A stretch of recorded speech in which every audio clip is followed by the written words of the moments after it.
Hello friends, welcome to Eswari சமையல்.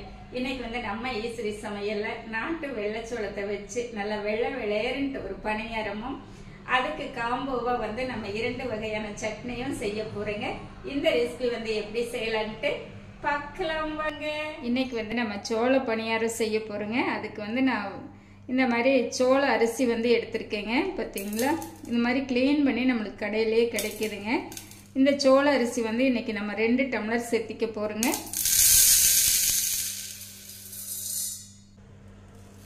இப்போ 2 tumbler சேர்த்திட்டேங்க.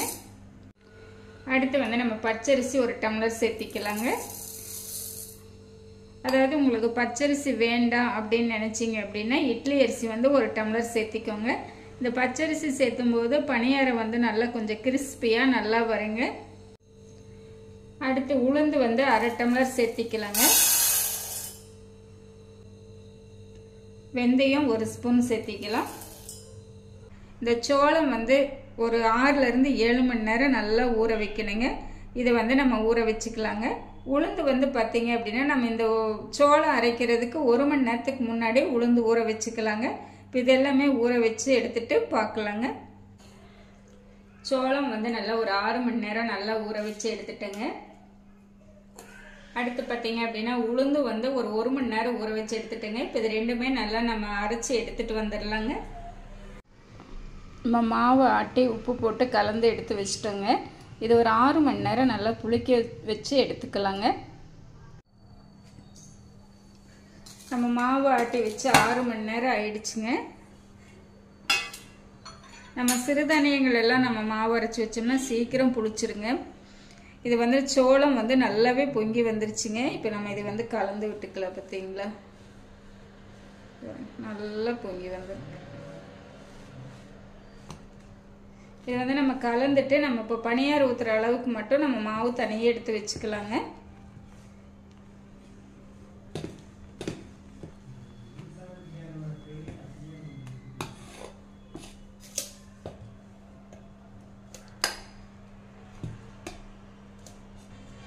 பணியாரம் எல்லாம் ஊற்றுறதுக்கு மாவு இந்த மாதிரி இருக்கணுங்க. அப்போ தான் பணியாரம் நல்லா புசு புசுன்ட்டு நல்லா வரும்.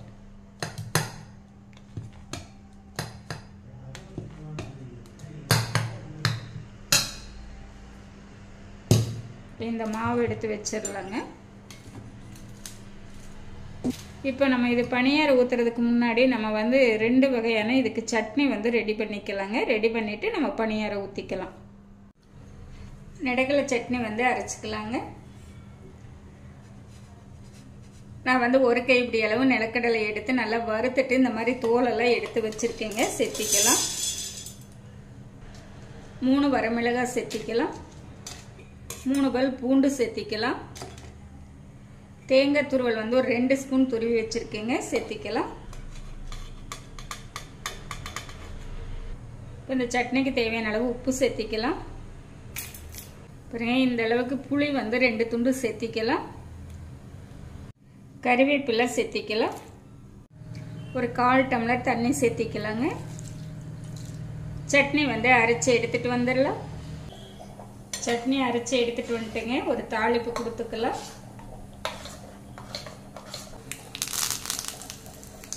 இப்போ நம்ம தாளிப்புக்கு வந்து எண்ணெய் விட்டு கடுகு, உளுந்தம்பருப்பு, கறிவேப்பிலை போட்டுங்க. இப்போ சேர்த்திக்கலாம்.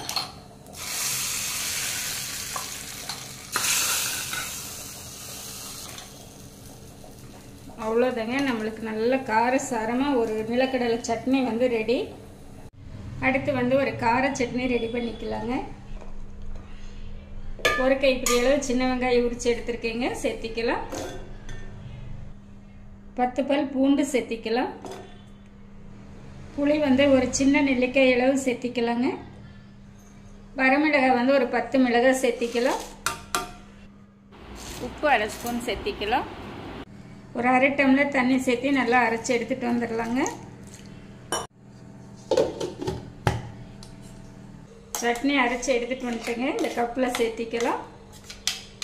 இப்போ வெங்காய சட்னி வந்து தாளிச்சுக்கலாங்க. அதுக்கு வந்து 1 ஸ்பூன் நல்லெண்ணெய் சேர்த்திக்கலாம். கடுகு வந்து 1 ஸ்பூன் சேர்த்திக்கலாம். கடுகு நல்லா பொரிஞ்சிருச்சுங்க. நம்ம அரைச்சி வச்சிருக்கிற சட்னி வந்து சேர்த்திக்கலாம்.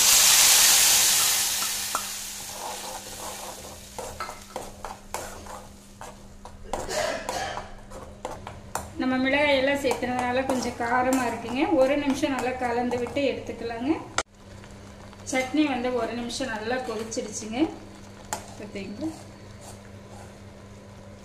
இப்போ வந்து நம்ம எடுத்துக்கலாங்க. இந்த மாதிரி செய்யும்போது காரம் கொஞ்சம் கம்மியாக இருக்கும். குழந்தைகள்லாம் ரொம்ப விரும்பி சாப்பிடுவாங்க.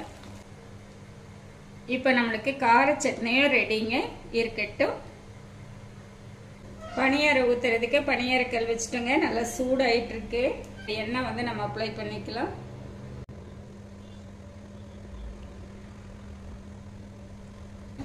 இப்போ மாவு வந்து நம்ம ஊற்றிக்கலாங்க.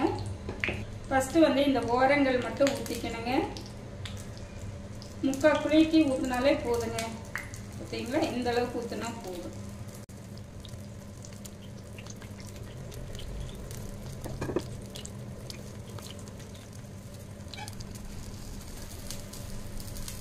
இந்த சென்டரில் இருக்கிறது வந்து லாஸ்ட்டாக ஊற்றிக்கங்க.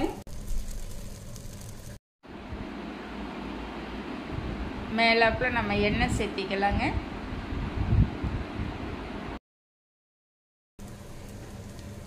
நம்ம வெள்ளைச்சோள பனியாரம் வந்து நல்லா ஜம்முன்னு புசு புசுன்னு வருதுங்க. இப்போ நம்ம திருப்பி விட்டுக்கலாங்க.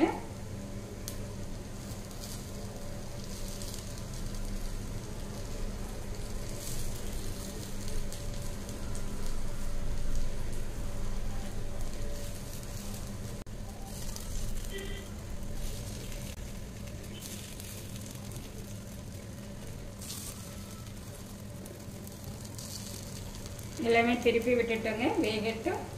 இந்த ஸ்டிக்கு வச்சு குத்தி பார்த்தோம்னா ஒட்டாம வரணுங்க.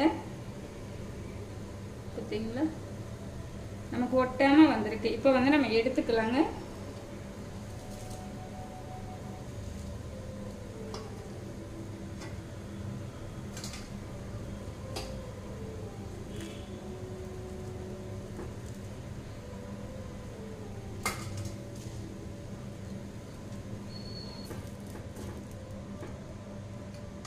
பனியாரம் வந்து எல்லாமே சுட்டு எடுத்துட்டேங்க. நல்லா வெள்ளை வெள்ளைன்ட்டு சூப்பராக வந்திருக்குங்க. பனியாரம் வந்து இனி ஒரு டைம் ஊற்றிக்கலாங்க.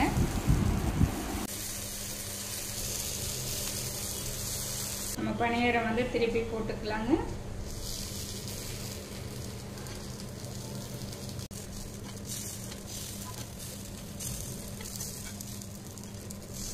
இப்போ பனியாரம் வந்து நல்லா வெந்துடுச்சுங்க. எடுத்துக்கலாம்.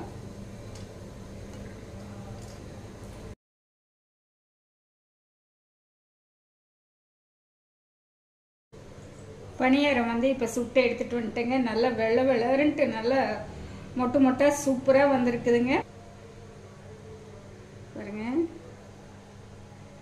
சூப்பராக இருக்குங்க.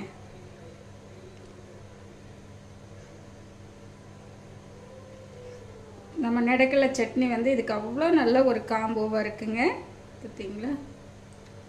அடுத்து வந்து நம்ம கார சட்னி வச்சு சாப்பிட்லாங்க. சட்னி வந்து இது ரொம்ப காரமாக இருக்குங்க.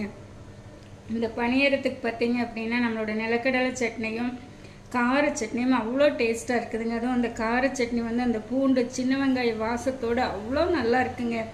இந்த மாதிரி ஒரு டைம் நீங்கள் வந்து செஞ்சு பாருங்கள்.